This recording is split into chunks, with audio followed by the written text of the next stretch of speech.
Welcome to voice of Tamil viewers. எல்லாருமே இன்னைக்கு சட்டமன்ற நேரலை பார்த்துருப்பீங்க அப்படின்னு நினைக்கிறேன். ஆகஸ்ட் 27ஆம் தேதி காரசாரமான பல விவாதங்கள் அப்படின்றது நடந்தது. இன்னைக்கு பார்த்தோம்னா சமூக நீதி நலத்துறை சார்ந்து மானிய கோரிக்கை விவாதமும் அதுபோல சிறுபான்மையினர் நலத்துறை சார்ந்து மானிய கோரிக்கை மீதான விவாதங்களும் நடந்திருந்தது. இதில் பார்த்தோம்னா இன்னைக்கு வன்னியரசு அவர்கள் பல தரமான சம்பவங்கள் அப்படின்றத டிஎம்கேக்கு கொடுத்திருந்தாரு. அதுவும் குறிப்பா உதயநிதி அவர்களுக்கு கொடுத்திருந்தாரு. இவர்கிட்ட இருந்து இப்படி ஒரு சம்பவம் இவர் கொடுப்பாரு அப்படின்ற எதிர்பார்ப்பு இல்லாம இருந்தது. சரியான சம்பவம் உதயநிதி அவர்களுக்கு இன்னைக்கு கொடுத்திருந்தாரு. அதே போல ஆதவர்ஷனா அவர்கள் பல விஷயங்கள் எடுத்து வச்சு பேசியிருந்தாரு. இதுல இன்னும் பாத்தீங்க அப்படின்னா ராஜ்மோகன் அவர்கள் உணர்ச்சி வசப்பட்டு அவருடைய ஆதங்கத்தை இந்த இடத்துல வெளிப்படுத்தியிருந்தாரு. அதாவது என்னன்னா, இது நாங்க உங்களுக்கு கொடுத்த பிச்சை அப்படின்ற மாதிரி, அதாவது தலித் சமூகத்தவர்களை பார்த்து டிஎம்கேவை சார்ந்த மூத்த தலைவர்கள் ஒருவராக இருக்கக்கூடியவர் வெளியில பொது மேடையில் ஒரு விஷயத்த பேசி வச்சிருந்தாரு. அது என்ன, யார் பேசினா அப்படின்றத நான் டீட்டெயிலாக வீடியோக்குள்ள சொல்றேன். அந்த ஒரு விஷயத்தை இன்னைக்கு ராஜ்மோகன் அவர்கள் சட்டமன்றத்தில் பதிவு பண்ணியிருந்தாரு. இப்படி பல விஷயங்கள் நடந்தது. டீட்டெயிலாக எல்லாத்தையும் நம்ம வீடியோக்குள்ள பார்க்க போறோம். அதே போல பார்த்தோம் அப்படின்னா, இந்த சட்டமன்ற நேரலையில் நடந்த விஷயங்களை தாண்டி இன்னும் அரசியல் சார்ந்து பல விஷயங்கள் வெளியிலையும் இருக்குது. அதை பத்தியும் பார்க்க போறோம். அதுல முதல்ல பார்த்தோம் அப்படின்னா, டிஎம்கேக்குள்ள ஒரு சண்டை நடந்துட்டு இருக்கிறதா சொல்லப்படுது. யாருக்கும் பார்த்தீங்கன்னா கனிமொழி அவர்களுக்கும் உதயநிதி அவர்களுக்கும் இடையில ஒரு சண்டை நடக்கிறதா சொல்லப்படுது. அதை என்னன்றதை விளக்கமா நான் வீடியோக்குள்ள சொல்றேன். அதுக்கு அடுத்ததா பார்த்தோம் அப்படின்னா, பள்ளிக்கல்வித்துறை அமைச்சர் முன்னாள் பள்ளிக்கல்வித்துறை அமைச்சர் இருந்தார் இல்லையா, அன்பில் பொய்யாமொழி மகேஷ் அவர்கள், அவர் மேல ஏற்கனவே லஞ்சம் வாங்குறதுக்காக சென்னையில டி நகர்ல ஒரு ஆபீஸ்லாம் நடத்தினாரு அப்படின்னு சொல்லி பல கோடி ரூபாய் வாங்கப்பட்டதுன்னு சொல்லி அரசகுமார் அப்படின்ற ஒருத்தரை அரெஸ்ட்லாம் பண்ணியிருந்தாங்க இல்லையா. இப்போ அதுல இன்னொரு விஷயத்தையும் இப்போ டிவிக்கே கைப்பற்றி இருக்கிறாங்க. கூடிய விரைவில் அன்பில் மகேஷ் இருக்கிறார் இல்லையா, அவர் மேலையும் வழக்கு பாய்ந்து அவரும் கைதாகுவதற்கான வாய்ப்புகள் இருக்குன்னு சொல்லப்படுது. அது என்ன அப்படின்றத டீட்டெயிலாக நான் வீடியோக்குள்ள சொல்றேன். அடுத்ததா பார்த்தோம் அப்படின்னா, நம்மளுடைய தமிழக வெற்றி கழகம் தேசிய வெற்றி கழகமா உருவெடுக்கக்கூடிய வேலையில இறங்கி இருக்குது. கேரள தமிழக வெற்றி கழகத்தினுடைய கேரள மாநில தலைவரை போட போறாங்க. அது குறித்த தகவல்களும் வெளிப்படையாவே வந்திருக்குது. அதை பத்தி டீட்டெயிலா வீடியோக்குள்ள பார்க்கலாம். அதுக்கப்புறம் பார்த்தோம் அப்படின்னா, கேப்டன் மேல நமக்கு எல்லாருக்குமே ஒரு மிகுந்த மரியாதையும் மிகுந்த பாசமும் இருக்குது கேப்டன் விஜயகாந்த் அவர்கள் மேல. அதே போலதான் நம்மளுடைய முதல்வர் விஜய் அவர்களுக்குமே சொல்லணும் அப்படின்ற அவசியமே உங்களுக்கு இருக்காதுன்னு நினைக்கிறேன். ஏன்னா விஜயகாந்த் நம்ம கேப்டன் அவர்களுக்கும் நம்மளுடைய முதல்வர் விஜய் அவர்களுக்கும் இடையில எப்படிப்பட்ட உறவு இருந்தது அப்படின்றது எல்லாருக்குமே தெரியும். இப்ப என்ன விஷயம்னா, கேப்டன் அவர்களுடைய மகன் எல்லை மீறி நம்மளுடைய முதல்வர் விஜய் அவர்களை பத்தி பொது மேடையில ஏறி நின்று பேசிக்கிட்டு இருக்கிறாரு. அதை பத்தியும் விளக்கமா நம்ம வீடியோக்குள்ள பார்க்கலாம். அண்ட் தென் அதுக்கு முன்னாடி நம்மளோட சேனலுக்கு நீங்க இப்பதான் ஃபர்ஸ்ட் டைம் வந்திருக்கீங்க அப்படின்னா மறக்காம நம்மளோட சேனலை சப்ஸ்கிரைப் பண்ணி வச்சுக்கோங்க. அப்பதான் நான் பேசுற வீடியோக்கள் எல்லாமே உங்களுக்கு சேரும். வாங்க இப்ப நம்ம வீடியோக்குள்ள போலாம். முதல் செய்தி, திமுகக்குள்ள சண்டை நடக்குதான். அதாவது யாருக்கும் சண்டை அப்படின்னு பாத்தீங்கன்னா, திமுகக்குள்ளேயே கனிமொழி டீம், உதயநிதி டீம் அப்படின்னு சொல்லிட்டு 2 டீம் இருக்குதான். இதுல கனிமொழி அவர்கள் இப்போ பாத்தீங்க அப்படின்னா, இது வரைக்கும் அவங்க இணை பொதுச் செயலாளர், துணை பொதுச் செயலாளர் அப்படின்ற மாதிரியான பொறுப்புகளில் வைத்திருந்தாங்க இல்லையா. இப்போ கனிமொழி அவர்கள் திமுகவின் தலைமைனா யாரு, மு.க. ஸ்டாலின் அவர்கள் கிட்ட போயிட்டு என்ன கேட்குறாங்கன்னா, எனக்கு அதிகாரம் மிக்க பதவியா வேணும், ஒரு முடிவுகளை எடுக்கக்கூடிய பதவி எனக்கு வேணும், சும்மா இணை துணை அப்படின்ற மாதிரியான பதவிகள் எனக்கு வேணாம், அதிகாரமிக்க பதவி வேணும் அப்படின்ற மாதிரியான பேச்சுவார்த்தைகளை மு.க. ஸ்டாலின் அவர்களோட நடத்திக்கிட்டு இருக்காங்களாம். இப்படி கனிமொழி அவர்கள் இந்த மாதிரி ஒரு அதிகாரமிக்க பதவியை கேட்குறாங்க அப்படின்ற விஷயம் அந்த திமுக கட்சிக்குள்ள எல்லாருக்குமே தெரிய ஆரம்பிச்சோன்னே, கனிமொழி அவர்களுக்கு ஆதரவு கொடுக்கக்கூடியவர்கள்னு திமுகல ஒரு குரூப் இருக்கிறாங்க, அவங்களுக்கு ஆப்போசிட்டாவே திமுகக்குள்ள ஒரு குரூப் இருக்கிறாங்க. அந்த குரூப் தான் உதயநிதி அவர்களுடைய டீம். அந்த குரூப்லாம் பாத்தீங்க அப்படின்னா, இவங்க அதிகாரமிக்க பதவி கேட்குறாங்களா அப்படின்னு சொல்லிட்டு வெளிப்படையாவே அங்கங்க அதுக்கு எதிர்ப்பு தெரிவிக்கிற மாதிரி பேசிக்கிட்டு இருக்கிறாங்க. அந்த செய்திகள் எல்லாமே வெளியாயிருக்குது. இப்போ வரைக்குமே அது போயிட்டு இருக்கு. இன்னும் அவங்க அதிகாரமிக்க பதவி வேணும் அப்படின்றத கேட்டுக்கிட்டு தான் இருக்கிறாங்க. அது குறித்த பேச்சுவார்த்தைகளும் போயிட்டு இருக்குது. இப்போ 2வதா என்ன விஷயம் கிளம்பிருக்கு அப்படின்னு பார்த்தா, இப்பதான் கொஞ்ச நாளைக்கு முன்னாடி திமுகல செயற்குழு கூட்டம் நடத்தினாங்க. அதாவது என்னன்னா, நம்ம கூட சொல்லியிருந்தோம், தாவேகா வந்த பிறகு தமிழ்நாட்டில் மட்டும் மாற்றம் நடக்கல, திமுகக்குள்ளேயே பல மாற்றத்தை கொண்டு வராங்கப்பா திமுக அப்படின்ற மாதிரிலாம் நம்ம பேசியிருந்தோம் இல்லையா. ஸோ அதில் மாவட்ட செயலாளர்களில் யாரெல்லாம் 70 வயசுக்கு மேலே இருக்காங்களோ அவங்களெல்லாம் பதவியை விட்டு விலக்கிட்டு வேறு அந்த வயசுக்கு கீழே இருக்கிறவங்கள அந்த பதவியில் போட போகிறாங்க அப்படின்லாம் கூட நம்ம பேசியிருந்தோம். அதே போல் அதுக்கு கீழே இருக்கக்கூடிய ஒன்றிய செயலாளர், வட்ட செயலாளர் அப்படின்னு அவங்களுக்கும் ஒரு குறித்த வயதை சொல்லியிருந்தாங்க, வயது வரம்பு சொல்லியிருந்தாங்க இல்லையா. ஸோ இவ்வளோ பிரச்சனைகள் போயிட்டு இருக்கும் பொழுது இப்போ என்ன சொல்கிறாங்க அப்படின்னா, கனிமொழி அவர்களுடைய டீம்ல இருந்தும் உதயநிதி அவர்களுடைய டீம்ல இருந்தும் 2 சைடும் வந்து நின்று திமுகவினுடைய தலைமை கிட்ட எங்களுக்கு தான் அதிக பதவிகள் கொடுக்கணும், குறைந்தது 30 பேராவது எங்களுடைய டீம்லேருந்து வரணும் அப்படிங்கிறாங்களாம். இந்த சைடு உதயநிதி அவர்களுடைய டீம்ல வந்துட்டு இல்லை எங்களுக்கு தான் வந்துட்டு அதிகமான பதவிகள் கொடுக்கணும் அப்படின்னு சொல்லிட்டு சண்டை நடந்துகிட்டு இருக்கிறதா சொல்லப்படுது. இதில் கனிமொழி அவர்களுடைய தரப்புலேருந்து என்ன சொல்கிறாங்க அப்படின்னா, நீங்கள் உட்கட்சி தேர்தலே நடத்துங்க, உட்கட்சி தேர்தல் நடத்தி நீங்கள் வந்துட்டு எடுத்தீங்க அப்படின்னா எங்கள் டீமில் இருக்கிற பல பேர் வந்துருவாங்க அப்படின்ற மாதிரி சொல்கிறாங்களாம். ஆனால் இங்கே உதயநிதி அவர்களுடைய டீம்லேருந்து என்ன சொல்கிறாங்களா, உட்கட்சி தேர்தல்லாம் வேணாம், எங்களுடைய டீம்லேருந்து கண்டிப்பாக ஒரு 30 பேராவது மாவட்ட செயலாளர்களாக வந்தே ஆகணும் அப்படின்ற மாதிரி சொல்லி வச்சிருக்கிறாங்களாம். இப்படி 2 டீமுக்கும் இடையில பயங்கரமான சண்டைகள் போயிட்டு இருக்கிறதா சொல்லப்படுது. என்ன முடிவெடுக்கிறதுனே தெரியாம ஒரு சவால் நிறைந்த இடத்துல திமுகவின் தலைமை, அதாவது மு.க. ஸ்டாலின் அவர்கள் இருக்கிறார் அப்படின்ற மாதிரியான தகவல்கள் வெளியாகுது. என்ன நடக்க போகுது அப்படின்றத காத்திருந்து தான் பார்ப்போமே. அடுத்ததா பார்த்தோம் அப்படின்னா சட்டமன்றத்துக்குள்ள நடந்த நிகழ்வுக்குள்ள வரலாம். அதாவது ஒண்ணுமே இல்லைங்க. எப்பவுமே பார்த்தீங்க அப்படின்னா எதிர்கட்சியை சார்ந்தவர்கள் எல்லாருமே வந்துட்டு மானிய கோரிக்கை மீதான விவாதத்தை வந்துட்டு நடத்துவாங்க. அந்த விவாதம்லாம் நடந்து முடிகிறதுக்கே பார்த்தீங்கன்னா ஈவினிங் டைம் ஆகிடும். இடையிலேயே வந்துட்டு டிவிக்கே பேசும் பொழுது ஒரு சின்னதாக பேசினாலும் டிஎம்கே வந்துட்டு கிளம்பி சண்டை போடுறதும் கத்துறதும் பேச விடாமல் தடுக்கிறதும் பல வேலைகள் வந்துட்டு நடந்து அப்படியே இழுத்து அந்த மானிய கோரிக்கை விவாதம் நடந்து முடிகிறதுக்கே ஈவினிங் ஆயிடுது. 6 மணி 5:30 மணி அந்த மாதிரி ஆயிடுது. அதுக்கப்புறம் தான் அந்த துறை சார்ந்த அமைச்சரினுடைய பதிலுரை அப்படின்றது வருது. ஓகே, பதிலுரை வந்தால் ஓகே, ஆனால் அந்த டைம்லேயே வந்துட்டு அந்த அரசினுடைய புதிய திட்டங்கள் என்ன, அந்த துறையில் என்னெல்லாம் பண்ண போகிறாங்க அப்படின்ற அறிவிப்புகளையும் கடைசியாகவே சொல்ல வேண்டியதாக இருக்குது. அது அந்த அளவுக்கு மக்கள்கிட்ட போய் சேரவும் மாட்டேங்குது. அது குறித்தும் வந்துட்டு இந்த சைடு ஆப்போசிட்டில் இருக்கக்கூடியவர்களுக்கு விவாதிக்கக்கூடிய நேரமும் இல்லாமல் போகுது இல்லையா? ஸோ அதனால இன்னைக்கு சபாநாயகர் என்ன பண்ணாங்க அப்படின்னா, முதல்ல வந்துட்டு பதிலுரைய அமைச்சர் கடைசியில் சொல்லிக்கிட்டும் அந்த துறை சார்ந்த அமைச்சர். ஆனால் இப்போதைக்கு என்ன அரசு புதிய திட்டங்கள் இந்த துறையில் பண்ண போகிறாங்க அப்படின்றத அந்த அறிவிப்புகளை மட்டும் அமைச்சர் வந்து முதல்ல சொல்லிடட்டும். ஸோ அப்போ நீங்கள் அந்த அறிவிப்புகள் சார்ந்துமே உங்களுடைய விவாதத்தில் நீங்கள் பேசுங்க, அது வந்து சரியாக இருக்கும். கொஞ்சம் விவாதம் அப்படின்றது ஆக்கப்பூர்வமாகவும் போகும். புதிய திட்டங்களை வச்சு பேசும்போது தேவையில்லாத சண்டைகளை வந்துட்டு தவிர்க்கலாம் அப்படின்ற மாதிரி சபாநாயகர் அந்த ஒரு முடிவை எடுத்து அந்த துறை சார்ந்த அமைச்சர், இன்னைக்கு சமூக நீதி நலத்துறை அப்படிங்கிறதுனால, அதுக்கப்புறம் சிறுபான்மை நலத்துறை அப்படிங்கிறதுனால வன்னியரசு அவர்களை முதல்ல எழுந்து அறிவிப்புகளை மட்டும் வாசிக்க சொல்லியிருந்தார். உடனே பார்த்தோம் அப்படின்னா திமுக காரங்க அதிமுக காரங்க எல்லாரும் சேர்ந்து கிளம்பி, அது எப்படி நாங்கள் தான் வந்துட்டு ஃபஸ்ட்டு நாங்கள் வந்து அறிவிப்பெல்லாம் கடைசியாக வச்சுக்கோங்க, அதெல்லாம் வந்துட்டு தேவையில்ல, ஃபஸ்ட்டு வந்துட்டு நாங்கள் வந்து ஒரு விவாதத்தை நடத்தி முடிச்சிடுறோம், அதுக்கப்புறம் நீங்கள் அறிவிப்பு கொடுத்துக்கோங்க அப்படின்ற மாதிரிலாம் சொல்லிட்டாங்க. இதுக்கு இடையில அதிமுகவினுடைய பொதுச் செயலாளர் கூட எடப்பாடி பழனிசாமி அவர்கள் என்ன சரிமா சொன்னார், புதிய திட்டங்கள்லாம் நீங்கள் அறிவிச்சிங்கன்னா அது மட்டும் தான் டிவியில் ஃபோக்கஸ் பண்ணுவாங்க, அப்போ நாங்கள் பேசுகிறதெல்லாம் எப்படிப்பா போடுவாங்க அப்படின்ற மாதிரி அவர் ஒரு சைடு கதறிட்டு இருக்கிறாரு. ஆக மொத்தத்தில் சட்டமன்றத்தில் மக்களுக்கு தேவையான விஷயங்கள் போய் சேரணும் அப்படின்றதையே அதிமுகவும் நினைக்கிறது கிடையாது, திமுகவும் நினைக்கிறது கிடையாது. இதுக்கு இடையில திமுகவில் இருக்கக்கூடிய முன்னாள் நிதியமைச்சர் தங்கம் தென்னரசு அவர்கள் இருக்கிறார் இல்லையா, அவர் எழுந்து என்ன சொன்னார் அப்படின்னா, அதாவது நீங்கள் என்ன சொல்கிறீங்க அப்படின்னா, ஒரு படத்தில் கிளைமேக்ஸை எப்படி ஃபஸ்ட்டில் கொண்டு வந்து போட முடியும், கிளைமேக்ஸ் வந்துட்டு கடைசியாக தான் இருக்கும், கிளைமேக்ஸை வந்துட்டு யாரும் வந்து பார்க்கணும்னு தேவை கிடையாது, படத்தை தான் பார்ப்பாங்க அப்படின்னு அர்த்தமே இல்லாமல் சொல்கிறாரு. ஒரு படத்தை போய் உட்காந்து தியேட்டரில் பார்க்குறாங்க அப்படின்னு வச்சுக்கோங்களேன், படத்தை பாதி பார்த்துட்டு கிளைமேக்ஸை பார்க்காம எல்லாரும் எழுந்திரிச்சு வெளில வந்துருவாங்களா? கிளைமேக்ஸ் தேவையில்ல, படம் தான் முக்கியம் அப்படின்ற மாதிரி அவர் பேசி வச்சுருந்தாரு. ஸோ அப்போ தான் வந்துட்டு சபாநாயகர் என்ன சொல்லியிருந்தாரு அப்படின்னா, கிளைமேக்ஸ் வந்துட்டு ரொம்ப முக்கியம், கிளைமேக்ஸை வந்துட்டு பார்க்காம போயிட்டாங்க அப்படின்னா என்னன்னே புரியாது. ஸோ அந்த கிளைமேக்ஸ் மாதிரி தான் இப்போ அவர் கொடுக்கக்கூடிய அறிவிப்புகள் புதிய திட்டங்கள் அப்படின்றது சொன்னார். இந்த மாதிரி விவாதம் போயிட்டு இருந்தோடனே எதிர்க்கட்சி தலைவர் உதயநிதி ஸ்டாலின் அவர்கள் இருக்கிறார் இல்லையா, இன்னைக்கு அது ஒரு நாள் தான் சட்டமன்றத்துக்கே வருவார் அப்படின்னு வச்சுக்கோங்களேன். என்ன பண்ணுறது, அவருக்கு ஏகப்பட்ட வேலைகள் இருக்குது.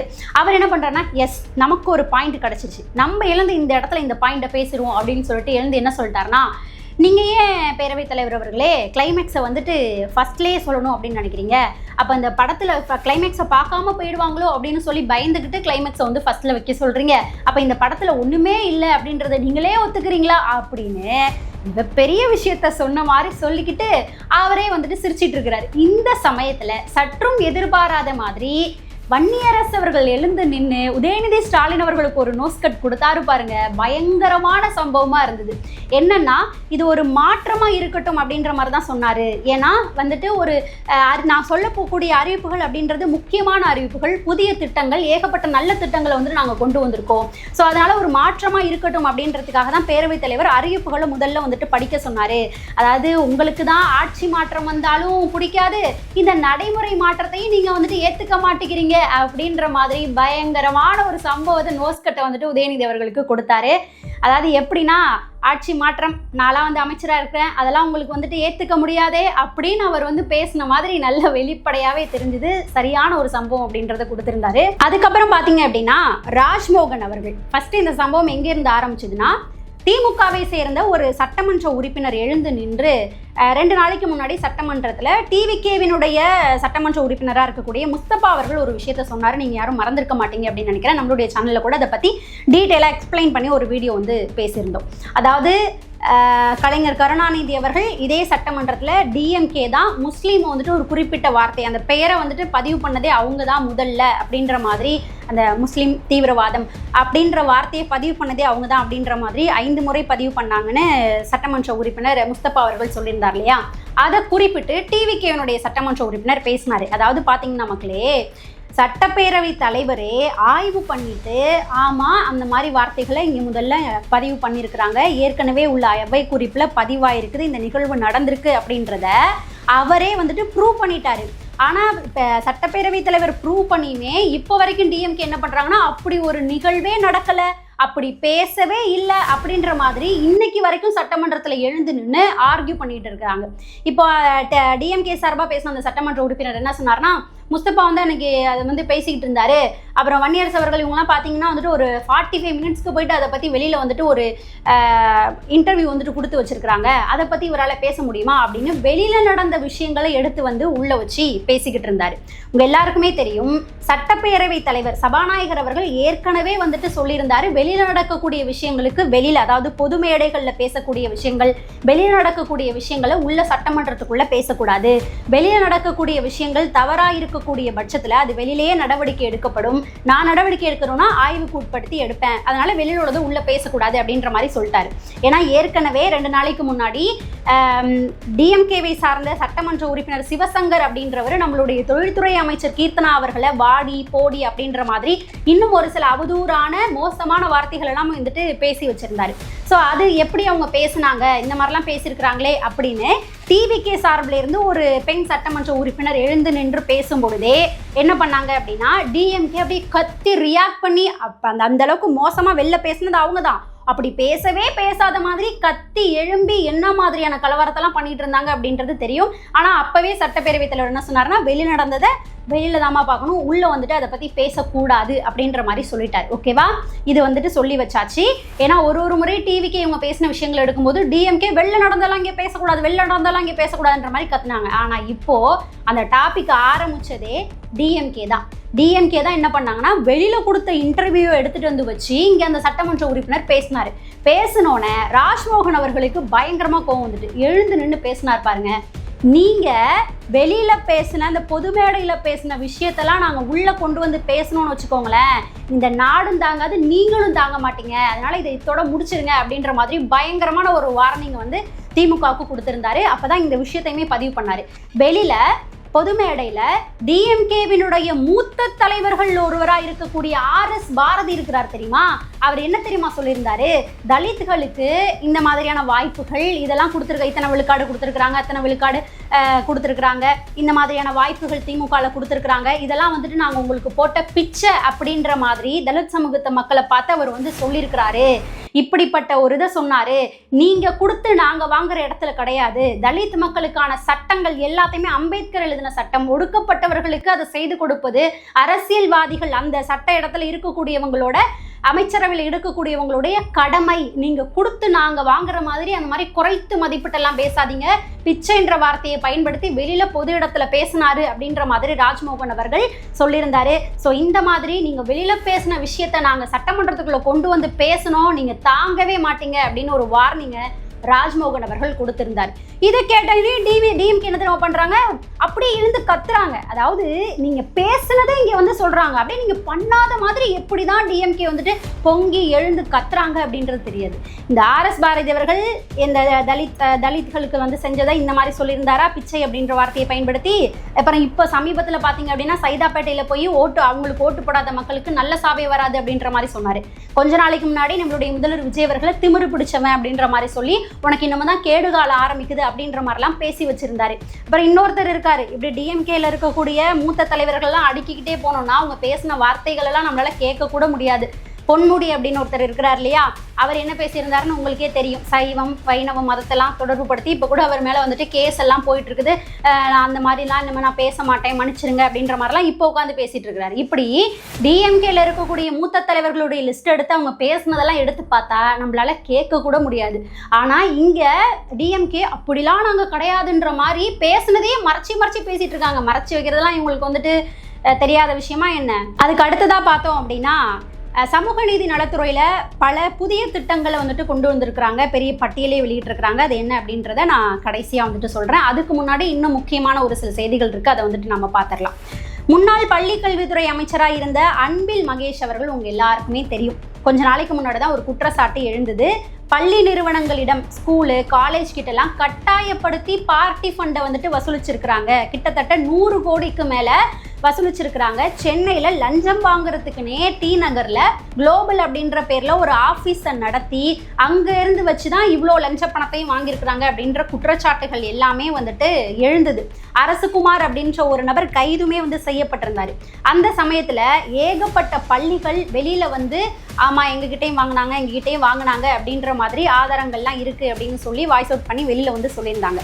அப்போவே நம்மளுடைய பள்ளிக்கல்வித்துறை அமைச்சராக இருக்கக்கூடிய ராஜ்மோகன் அவர்கள் ஒரு அறிக்கை வந்துட்டு வெளியிட்டிருந்தார். அதாவது என்னன்னா, இந்த மாதிரி பாதிக்கப்பட்டிருக்கக்கூடிய பள்ளிகள் ஆதாரத்தோட தாராளமாக வந்து என்கிட்ட நீங்கள் வந்துட்டு கம்ப்ளைண்ட் கொடுக்கலாம். கம்ப்ளைண்ட் கொடுக்கும் பட்சத்தில் நான் வந்துட்டு யார் என்னன்னு பார்க்க மாட்டேன், நான் வந்து ஆக்ஷன் எடுக்கிறேன் கண்டிப்பாக அப்படின்ற ஒரு வாக்குறுதியை கொடுத்துருந்தாரு.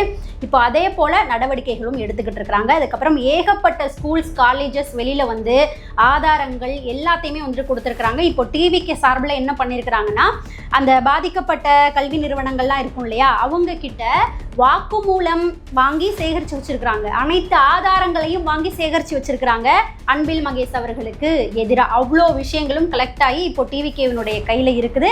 அடுத்தது கூடிய சீக்கிரமே அன்பில் மகேஷ் அவர்கள் மேலே வழக்கு பதிவு பண்ணி சம்மன் அனுப்பி விசாரணைக்கு அழைக்கக்கூடிய காட்சிகளும் நடக்க போகுது. கைதாவதற்கான வாய்ப்புகளும் இருக்குது அப்படின்னு சொல்லப்படுது. ஏன்னா ஃபுல் எவிடன்ஸும் இப்போது கையில் வச்சிருக்கிறாங்க. சம்பந்தப்பட்ட கல்வி நிறுவனத்தை சார்ந்தவர்களே வந்து வாக்குமூலம் கொடுத்துருக்குறாங்க அப்படின்னா எந்த அளவுக்கு ஸ்ட்ராங்காக இருக்கும் அப்படின்றத யோசிச்சுக்கோங்க மக்களே. நம்ம வெயிட் பண்ணி பார்ப்போம். அடுத்ததாக பார்த்தீங்க அப்படின்னா, நம்மளுடைய தமிழக வெற்றி கழகம் தேசிய வெற்றி கழகமாக, அதாவது இந்தியா முழுக்க வந்துட்டு உருவெடுத்து அடுத்தடுத்த ஸ்டெப் அப்படின்றது போக போகுது. சமீப காலமாகவே நீங்கள் பார்த்தீங்க அப்படின்னா தெரியும், பிரதமர் வேட்பாளர் எங்களுடைய முதல்வர் விஜய் அப்படின்ற மாதிரிலாம் அமைச்சர்கள் பேசக்கூடிய காட்சிகள்லாம் வந்துட்டு நீங்கள் வந்துட்டு பார்த்துருப்பீங்க எல்லாமே. இப்போ என்ன அப்படின்னா, இப்போ தமிழகத்தில் உருவாகி நம்மளுடைய தமிழக வெற்றி கழகம் உருவாகி நம்மளுடைய முதல்வர் விஜய் அவர்கள் முதல்வர் இடத்துலையே உட்காந்துட்டாரு. இப்போ அடுத்ததாக படிப்படியாக ஒரு ஸ்டேட்லேயுமே நம்ம வந்துட்டு கொண்டுட்டு வரணும் இல்லையா. முதல் படியாக வந்துட்டு கேரளாவுக்கு போகிறாங்க. கேரளாவில் நம்மளுடைய முதல்வர் விஜய் அவர்களுக்கு ஏகப்பட்ட ஃபேன்ஸ் இருக்காங்க அப்படின்றது நம்ம எல்லாருக்குமே தெரியும் இல்லையா. இப்போ அங்கே ஒரு மாநில தலைவரை போடணும் அப்படிங்கும்போது தான் தேவன் அப்படின்ற ஒருத்தர் வந்துட்டு இப்போ அங்கே மாநில தலைவராக நம்மளுடைய தமிழக வெற்றி கழகம் நம்மளுடைய முதல்வர் விஜய் அவர்கள் அங்கே அவங்களுக்கு மாநில தலைவர் அப்படின்ற பொறுப்பை கொடுக்க போகிறாங்க. தேவன் அப்படின்றவர் யார் அப்படின்னு பார்த்தீங்கன்னா, இவர் வந்துட்டு நடிகர், அரசியல்வாதி இப்படி சொல்லலாம். நடிகர் அப்படின்னா பாட்ஷா படம் பார்த்துருப்பீங்க அப்படின்னு நினைக்கிறேன். பாட்ஷா படத்தில் வில்லன் கேரக்டரில் நடிச்சிருப்பார் தேவன் அப்படின்றவர். அதுக்கப்புறம் நம்மளுடைய முதல்வர் விஜயர்களோட கூட ஒரு 4-5 படங்கள் நடித்திருக்கிறாரு. இவர் அரசியலுக்கு புதுசா அப்படின்னு கேட்டால் கிடையாது. கிட்டத்தட்ட இவர் வந்துட்டு 20 வருடமாக அரசியல் வாழ்க்கையில் இருக்கிறாரு. முதல்ல பார்த்தோம் அப்படின்னா கேரளாவில் காங்கிரஸோட வந்துட்டு இணைந்திருந்தார். கேரளா அரசியலில் காங்கிரஸோட இணைந்து வேலை பார்த்தாரு. பட் இவருடைய கொள்கைகளும் கோரிக்கைகளும் வேறுவாக இருந்தது. ஸோ அதனால் வெளியில் வந்து தனியாக ஒரு கட்சியை ஆரம்பித்து நடத்தியிருக்கிறாரு. அவருக்கு அங்கே ஒரு ஃபேன் பேஸ் இருக்குது, ஆதரவாளர்களும் ஓரளவுக்கு வந்துட்டு இருக்கிறாங்க. ஸோ அதன் முறையில் போயிட்டு இருக்கும்போது திரும்ப என்ன பண்ணார் அப்படின்னா, தனியாக அவர் ஆரம்பித்த கட்சியை பாஜகவோட அவரோட கட்சியை வந்துட்டு கூட்டணியில் போய் இணைந்துக்கிட்டார். பாஜகவோட இணைந்து கொஞ்ச நாட்கள் வந்துட்டு பயணம் செஞ்சார். அப்போவுமே அவருடைய கொள்கைகள் அப்புறம் கோரிக்கைகள் வேறவா இருந்தது, அங்கே அவருடைய கட்சிக்கு சரியான அங்கீகாரம் அப்படின்றது கிடைக்கல, கொஞ்சம் வந்துட்டு அவரை வந்துட்டு வெளிப்படுத்திக்க முடியல அப்படிங்கிறதுனால திரும்ப பாஜகலேருந்து வெளியில் வந்து இப்போ தனியாக தான் அரசியல் வந்து பண்ணிட்டு இருக்கிறாரு. ஸோ அப்போது அவர்கிட்ட வந்துட்டு அங்கே இருக்கக்கூடிய பல கட்சிகளும் போயிட்டு அப்ரோச் பண்ணியிருக்கிறாங்க எங்கள் கட்சியோட வந்து சேர சொல்லி. ஆனால் அவர் இப்போ வரைக்குமே வந்துட்டு தனியாக தான் போயிட்டு இருக்கிறாரு. ஸோ அந்த சமயத்தில் இங்கே பார்த்தோம் அப்படின்னா தமிழக வெற்றி கழகம் தான் ஃபர்ஸ்ட் அவர்கிட்ட போயிட்டு அப்ரோச் பண்ணாங்க அப்படின்னு சொல்லப்படுது.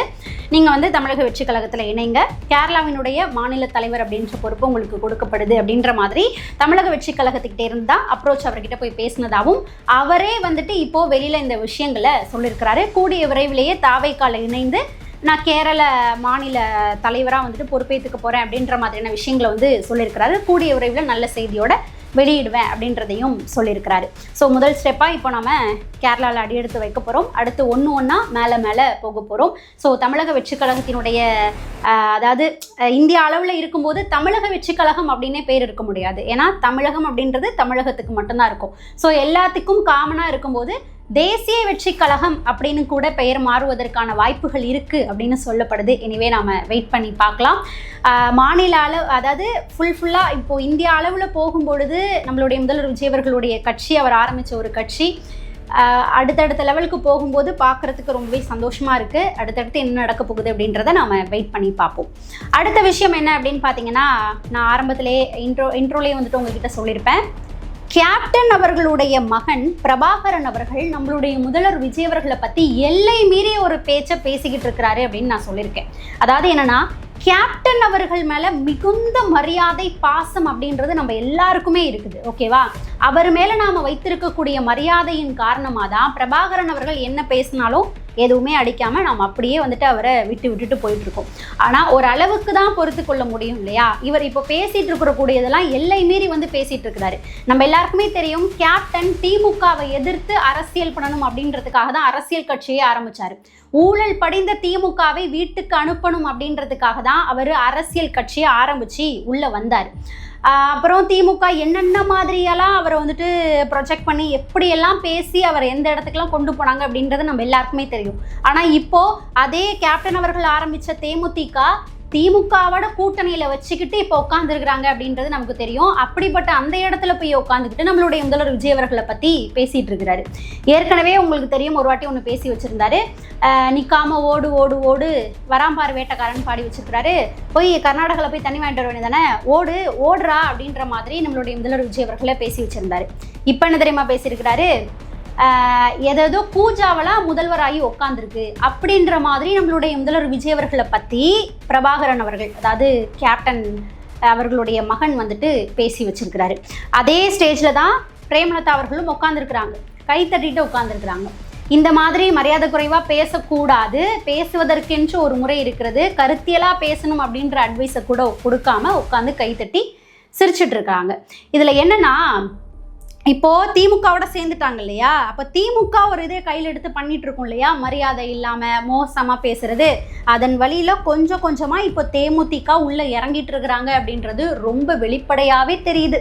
இதில் பிரேமலதா விஜயகாந்த் அவர்கள் இன்னொரு விஷயமும் சொல்லியிருக்கிறாங்க. எல்லாருக்கும் அழைப்பு வந்தது, தேமுதிகவுக்கு அழைப்பு இல்லை அப்படின்னு பேசுகிறீங்க, அதெல்லாம் கிடையாது, முதல்வரே என்ன கால் பண்ணி கூப்பிட்டாரு அப்படின்னு சொல்லியிருக்கிறாங்க. கூப்பிட்டா இவங்க போகாமல் அப்படியே எங்கேயே இருந்திருப்பாங்க பாருங்க, என்னென்னமோ சொல்கிறாங்க. அடுத்ததாக பார்த்தோம் அப்படின்னா, சமூக நீதி நலத்துறை அமைச்சராக இருக்கக்கூடிய வன்னியரசு அவர்கள் கொடுத்த முக்கியமான அறிவிப்புகளில் ஒரு சில சிறப்பம்சங்கள் கொண்ட அறிவிப்புகளை பற்றி பார்த்துடலாம். பழங்குடியினர் பண்பாட்டு மையம், அதாவது உதகமண்டலம் பழங்குடியினர் ஆய்வு மையத்தின் விரிவாக்கமாக சென்னை நந்தனத்தில் பழங்குடியினர் பண்பாட்டு மையம் அமைக்கப்படும் அப்படின்ற ஒரு அறிவிப்பை கொடுத்திருந்தாரு. அதுக்கு அடுத்ததாக சமூக நீதித்துறையின் கீழ் செயல்படக்கூடிய 23 ஆதி திராவிடர் மற்றும் பழங்குடியினர் நலப்பள்ளிகளினுடைய தரம் உயர்த்தப்படும் அப்படின்னு சொல்லியிருக்காரு.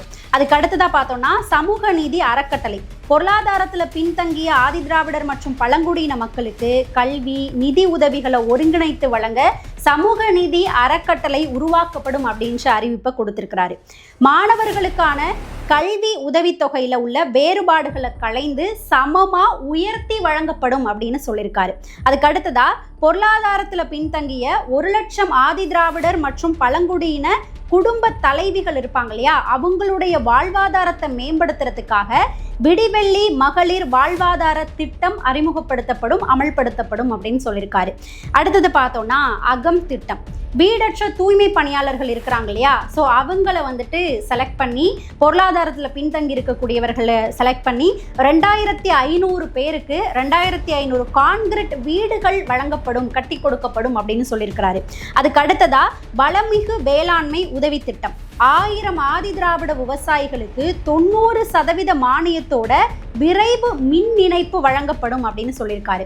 அதுக்கு அடுத்ததா உறையுள் பழங்குடியினர் குடியிருப்பு திட்டம் அப்படின்ற பேர்ல வீடற்ற பழங்குடியின மக்கள் இருப்பாங்க இல்லையா, அதுல 2000 பேருக்கு 2000 கான்கிரீட் வீடுகள் கட்டி கொடுக்கப்படும் அப்படின்ற அறிவிப்பை கொடுத்திருக்கிறாரு. இதுக்கு அடுத்ததா பள்ளிகள்ல தினசரி தூய்மை, குடிநீர், கழிப்பறை மற்றும் பாதுகாப்பு வசதிகள் மேம்படுத்தும் திட்டத்தையும் கொண்டு வருவோம்னு சொல்லியிருக்கிறாரு. சீர்மிகு பள்ளிகள் அப்படின்ற திட்டத்துக்கு கீழே. அடுத்ததா பார்த்தோம்னா இனிய இல்லம் குடியிருப்பு திட்டம். வீடற்ற ஆதி திராவிட பழங்குடியின மக்கள் இருப்பாங்க இல்லையா, அவங்கள ஒரு 5000 பேருக்கு 5000 கான்கிரீட் வீடுகள் கட்டி கொடுக்கப்படும் அப்படின்ற அறிவிப்பு கொடுத்திருக்கிறாரு. இன்னும் பல அறிவிப்புகள் கொடுத்திருக்கிறாரு. அவர் கொடுத்த அறிவிப்புகள்ல சிறப்பம்சங்களா இந்த அறிவிப்புகள் எல்லாமே இருந்தது. அது எல்லாத்தையும் நான் வந்துட்டு உங்ககிட்ட கொண்டு வந்து சேர்த்திருக்கேன். இந்த அறிவிப்புகள் சார்ந்தும் உங்களுடைய கருத்து என்னவா இருக்கும் அப்படின்றத பத்தியும் நம்மளுடைய கமெண்ட் செக்ஷன்ல சொல்லுங்க. அப்புறம் இந்த பதிவுல நாம நிறைய செய்திகள் சார்ந்து பார்த்திருக்கோம். அந்த செய்திகள் சார்ந்தும் உங்களுடைய கருத்து என்னவா இருக்கும், நீங்க என்ன சொல்லணும்னு நினைக்கிறீங்க அப்படின்றத மறக்காம நம்மளுடைய கமெண்ட் செக்ஷன்ல பதிவு பண்ணுங்க. நாம அடுத்த ஒரு பதிவுல சந்திக்கலாம்.